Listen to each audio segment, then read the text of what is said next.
ہماری سوچ بہت طاقتور ہے۔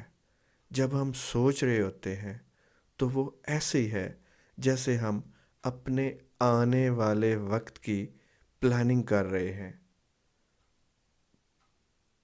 اس لیے اس پلاننگ میں، اس سوچ میں محتاط ہونا، اس کا خیال کرنا، یہ بہت ہی امپورٹنٹ ہے۔ اگر ہم پریشان ہو رہے ہیں، ہمارا دل اور دماغ پوری طرح بری سوچ پہ ہے، اور ایسی منفی سوچ ہماری وائبریشن اور فریکوینسی کو لو رکھتی ہے، اور لو فریکوینسی والی وائبریشنز امکان یہی ہے کہ ہمارے لیے اسی سے میچ کرتی ہوئی وہی چیزیں لے کے آئے گی ہماری لائف میں جو ہمیں پسند نہیں ہے۔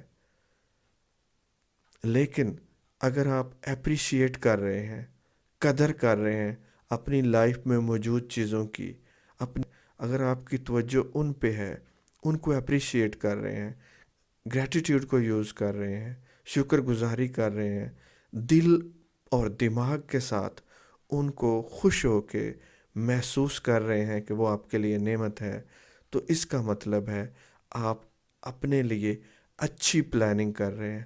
اپنی لائف کے لیے آپ کی وائبریشنز، آپ کی فریکوینسی اچھی ہے، ہائی ہے۔ اسی فریکوینسی سے میچ کرتی ہوئی چیزوں کو آپ کی زندگی میں آنے کے امکان بڑھ جاتے ہیں۔